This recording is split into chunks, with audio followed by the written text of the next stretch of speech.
અને બનાસ ડેરીના ચેરમેન શ્રી શંકરભાઈ ચૌધરી સાહેબ આપણી વચ્ચે ઉપસ્થિત થયા છે, તો આપણે સૌ એમનું તાળીઓથી સ્વાગત કરીશું। આપણે રાધનપુરના ધારાસભ્ય એવા નરેન્દ્ર ઠાકોર સાહેબ આપણી વચ્ચે ઉપસ્થિત થયા છે, તો એમનું પણ આપણે ખૂબ ખૂબ હૃદયપૂર્વક સ્વાગત કરીશું। નરેન્દ્ર ઠાકોર સાહેબ વરવધુ બંને ઊભા થઈ ગણપતિ દર્શન કરવા એક એક જોડું આવી જાઓ।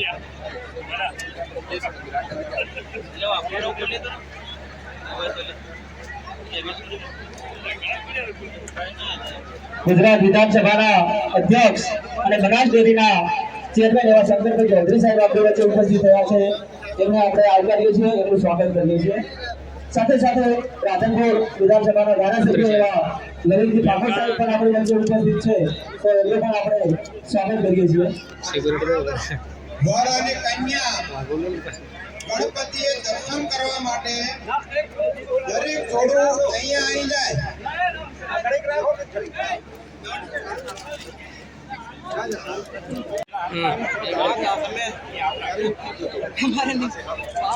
આપણે અને પોતાનું નામ દર્શાવી શકે છે, જેથી અમારાથી ઘણી બધી ભીડમાં અમારાથી કોઈ સ્વાગતકારી જે કઈ ઉપસ્થિત છે, આપણા આયોજક મિત્રોને વિનંતી કે આપણે દાન આપીએ છે એવા દાતાઓને જે કઈ બાકી રહી ગયા હોય એમનું સ્વાગત સાલ અને ફૂલ હારથી તમે કરી લેશો।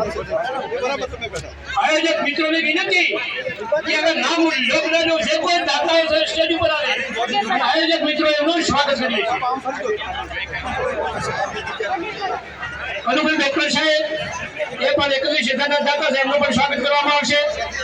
હવે ફરી કહું છું કે નામ લોકા ના લેવું, જગદીશભાઈ અહીં નામ લેવામાં આવે ન આવે, જે કોઈ બાકી મિત્રો સ્ટેજ ઉપર આવી જાય અને એમનું સ્વાગત અમારા આયોજક મિત્રો કરી લેશે।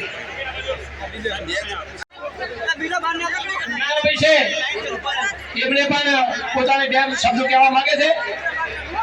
આપણા ડોક્ટર સાહેબ કનુભાઈ જે બાકી છે ને સ્વાગત વિધિ ચાલુ છે, જે કઈ બાકી છે મિત્રો બધા આયોજકો મહેમાનો ભેગા ના જાય, આયોજકો બાકીના મિત્રોનું સ્વાગત કરે। છોટાભાઈ તમે મફોજી જગદીશભાઈ તમે પોતાની જગ્યાએ બેસશે, અહીંથી સૂચના ન મળે ત્યાં સુધી વર્ગ કે કન્યાએ પણ પોતાની જગ્યાએથી હલવાનું નથી કે કોઈ પણ ભાઈ કે બેસીએ છીએ।